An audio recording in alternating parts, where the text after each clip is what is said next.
Good morning.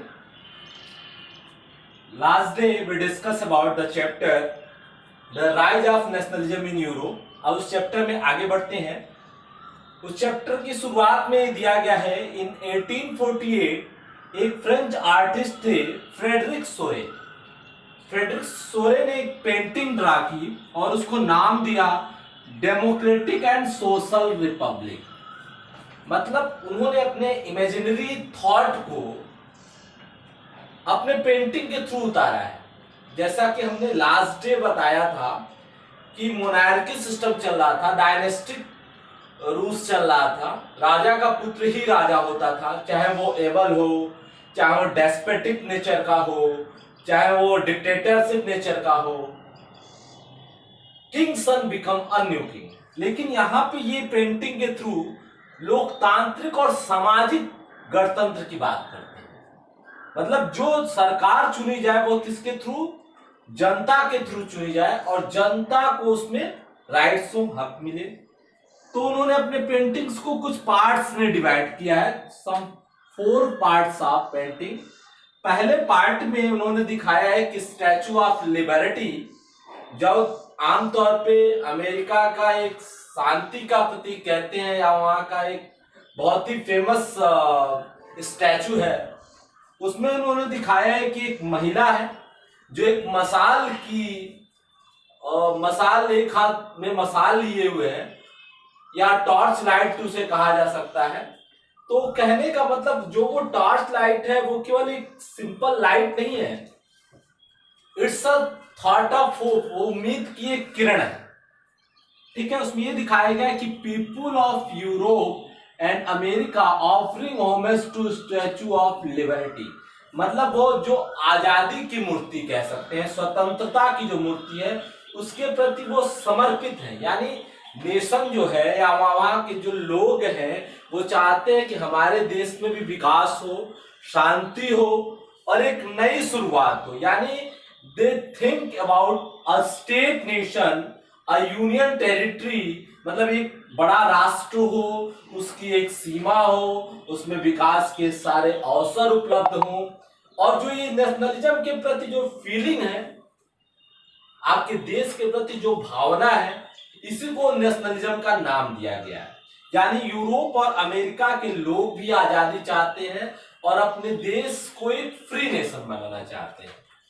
लेकिन यहाँ पे जैसा कि हम जानते हैं कि they are prosperous and richest country, ये धनी और समृद्ध देश थे, इनके पास रिसोर्सेज बहुत ज्यादा था।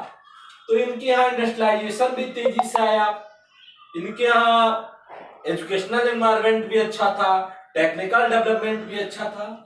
सो ये अवेयर जल्दी हो गए और ये आजादी के लिए जल्दी ही उत्साहित हो गए। भारत में नेशनलिज्म आने में थोड़ा समय लग गया, लेकिन इस चैप्टर में हम यूरोप में नेशनलिज्म की बात कर रहे हैं।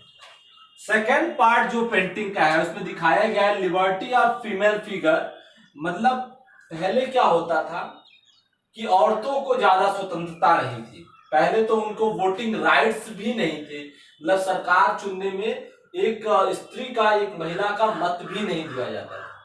लेकिन वो एक अपने ड्रीम में हाइपोथेटिकल व्यू रखते हैं, परिकल्पना करते हैं कि जो फीमेल रहेगी उसको भी वोटिंग राइट्स मिले हैं, समाज में अधिकार मिला है। लेकिन उन्होंने किसी मैन का अधिकार छीना नहीं है, उसकी भी राइट ऑफ मैन की भी बात करते हैं, यानी पुरुष के अधिकार की भी बात वो करते हैं। यानी वो सबको साथ लेके चलते हैं। थर्ड पॉइंट ये बताया गया है, आगे उन्होंने ये दिखाया है कि जो बड़े देश थे, यूरोप थे, जर्मनी थे, इटली थे, अमेरिका थे, वो लोग जल्दी क्या हो गए, इटली या ये कह सकते हैं जर्मनी, ठीक है, या फ्रेंच कह सकते हैं, यहाँ पे इंडस्ट्रियलाइजेशन भी तेजी से हुआ और वहां पे विकास भी तेजी से आया। तो ये लोग जल्दी ही क्या हो गए, आपके नेशन के प्रति, आजाद होने के प्रति क्या हो गए, जागरूक हो गए। ठीक है, ठीक है।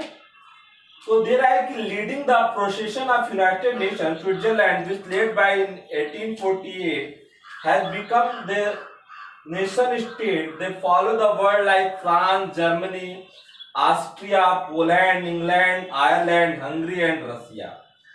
ठीक है।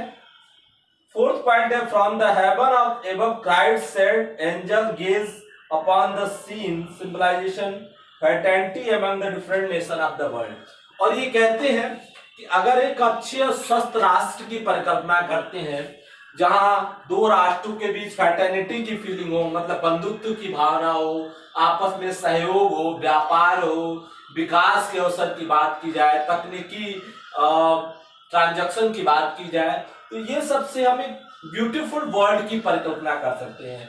यानी उन्होंने अपनी पेंटिंग में एक सुंदर समाज की बात कही है। इसके आगे हमको फ्रेंच रिवॉल्यूशन में क्या ऐसी घटनाएं घटी, वहां पे कैसे नेशनलिज्म की फीलिंग डेवलप हुई, ये चीजें हमको स्टडी करनी है, पढ़ना है। Thank you.